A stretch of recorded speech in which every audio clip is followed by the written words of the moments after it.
Light the Fuse. Hello, this is Drew Taylor, joined as always by Charles Hood, and we are the hosts of Light the Fuse, the official McHugh. Congratulations. Thank you. Mission Impossible podcast, and we are so excited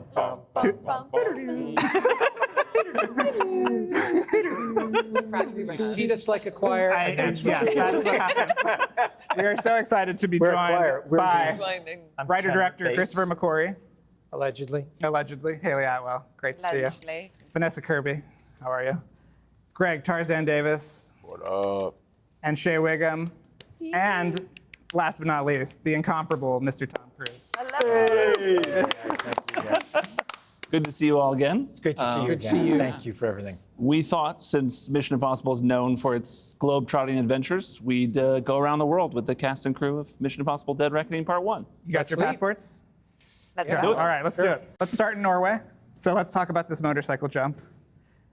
Where was everybody when this happened? I mean, I know where you two were, but did you go and watch it? Did you hear about it? Did you see it later on? Tell me where you were.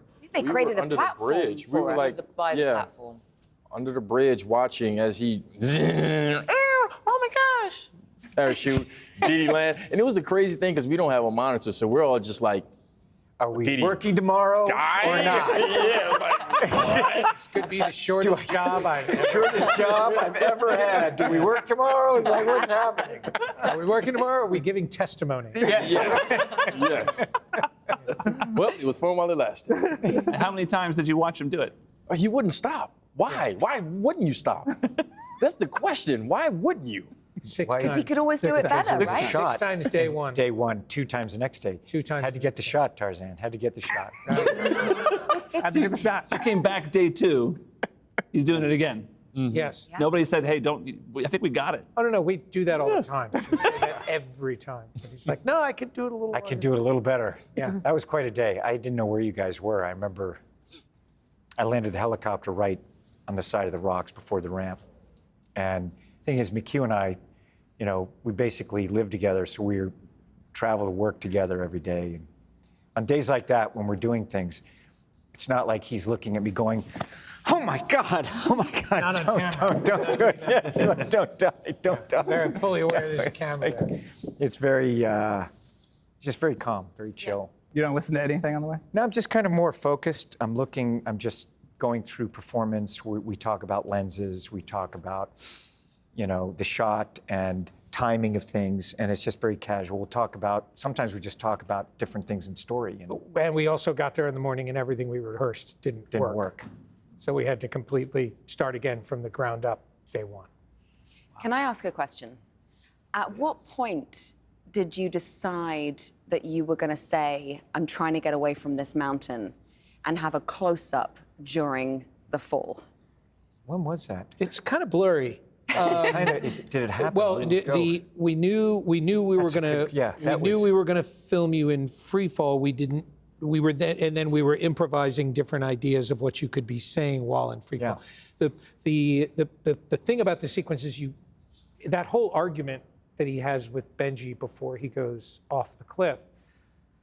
We are educating the audience as to the many, many difficulties of a base jump, because the presumption is simply, oh, you just drive the motorcycle and open the parachute. There's all of these dangers that justify the reason why he's doing it. And that's all to set up something like you were in free fall trying to get away from the mountain. It was the idea that Ethan couldn't just deploy his parachute. You had to free fall long enough to get far enough away from the mountain so you wouldn't hit it when you opened the parachute. And that whole You're scene asking we a came very up good with. question. Yes, that's exactly. Thank you, Haley. That was Thanks for helping us out there. improvised. Yeah, thank you for doing their job. Haley, why don't you enjoy Shay's got We something. depend on Haley. Yes. You hear that Always. version right Thank there. you. I have a different version of that day. I didn't know these cats. This is our first day of filming. We don't know each other. And I see him, he can say that it was very quiet, but I see him go screaming by on the side, hanging off the side of a helicopter with total relaxation, waving to us all before the stunt even happened. And I thought to myself, the relaxation that he has before this. And it was, I mean, because we didn't know each other very well. We were learning, and it's him. So we don't know. It's like, there's Tom. Oh, man. And everybody else knows that I'm going, oh, my God, we might lose. There's a chance. That was actually oddly freakier. I'm glad you reminded me of that, just because to rehearse the jump into the canyon, he flew in a helicopter right over the ramp and jumped off into the canyon to test the wind conditions inside the bowl. Well, when he's jumping out, he's jumping out just above the ramp. So I was just standing there, and I was so busy rigging cameras and doing all this stuff. I heard this helicopter. I looked out, and there was this helicopter goes flying by with Tom on it, and no one told me he was doing the test jump. So Tom just falls out of the helicopter. Right? And what's so freaky is he's falling out of the helicopter, but he's only about 80 feet above what was, for me, the ground. You forget there's a cliff there. So it literally looked like Tom just fell out of the helicopter. Tom just committed suicide. And then it looked like Tom was going to bounce off the ramp, and then it looked like he was going to hit the ground, and then he just disappeared. Yeah. And no one had prepared me for that. So thank you for reminding me of that. Most Tom Cruise stuff. That's another memory I get to. And I remember going into that bowl, though. Here's when I tested that bowl. I went in on that jump, and you can kind of see it in the EPK. When I opened the parachute, because there's so many things to think about. Even just my shoelaces, not the bike being destabilized in any way. Should we do this? Should we do this? Is this a bad idea? This is a bad idea. When do we start? So I go in the bowl, and I'm testing the wind, and I open the parachute, and I have to go kind of deep into the bowl. And when I open the parachute, there's a bit of a crosswind. My shoulder was up. The parachute opens, and it turns me right into the mountain. So my parachute's out here.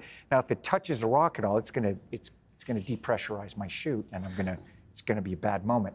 Also, if you touch the rock, It's going to be a bad. that will also be bad. Yeah, that would be bad. Me touching the rock, me going into a tumble, which could have happened. Like, we didn't know what was going to happen when the bike went off. That I didn't know what that airflow is going to be, and if I got entangled in it in any manner, or if I look down and I do one tumble, my recovery is going to be very chancy, very iffy. But I go, and once I open the parachute, it's going to turn me into the mountain. And you just see me turn into the mountain at a certain point. I was able to get it out and fly out of the mountain and land down there. So there was a lot of things going on, and thinking about performance, and thinking about, you and I talked about it, it was like, you want that helicopter to go across, and we were looking at it, and the timing on that helicopter, was it going to blow me off the ramp? Yes. So when we said action, I had to go at that point. Otherwise, I could have been under the helicopter. And there's a go, no-go point on that ramp. And it was ice on the ramp in the morning. Remember the sheet ice on the ramp? And I'm going, where's that go, no-go point? Because at that point, I realized if I stop the bike, if I'm even a wheel base past that go, no-go, I now am, and try to stop, I'm not going to make it off the ramp. So I have to, that's it. I have to go. That's it. I'm committed. I'm committed to going. No matter what happens, I have to go full throttle off that ramp. Vanessa, you hadn't started work yet. You get to set and you go, what did I miss? And it's there, everybody's telling you I this. did. I watched him do it once, and what I couldn't believe was that he was the calmest person by far on set. I mean, I was, my heart rate was through the roof, and he was just so chill, like he was just taking the bins out. He was just so chill, I couldn't believe it. I said, no, seriously, it's like, that's how I put the bins out, is how he's going on. He's like so calm. And I remember saying to you after, God, I think it's, with Tom, what always strikes me is his presence. He's so present to the moment. It's almost like watching someone do something spiritual somehow, because he's just, sorry, I'm talking about you in third person, sat right next to me. Very odd. Let me tell you about Tom. But I guess I remember saying to you after, oh my God, you have to be so present second by second, millisecond by second. Even if you're thinking about the last second or the one coming up, stuff can go wrong. But for him to do it 8 times, I don't know. Something miraculous about that presence. I mean, we're always trying to find it in acting, and it's so hard to do, but he just... I have a question. Haley? Yes, please, Haley. Tarzan, how many donuts do you think you ate that day?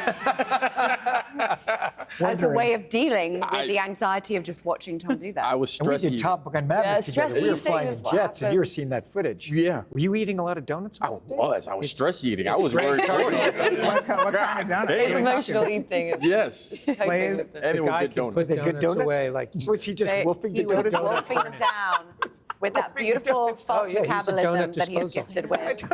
Lucky. Greg what is Tarzan, gonna Greg happen? Tarzan donuts. I also went up there with the wrong attire, not realizing it's cold on top of mountains, and I had to stay warm. And McHugh was like, "Yeah, your toes are gonna fall off." And I was like, "Let me eat more donuts to keep me warm." What's with you and weather? You showed up in Cannes wearing like a winter sweater. I mean, never it was- know. Listen, I never know where I am, what time of day it is, what the Tarzan, weather I told is. you to call me beforehand. I told you, okay?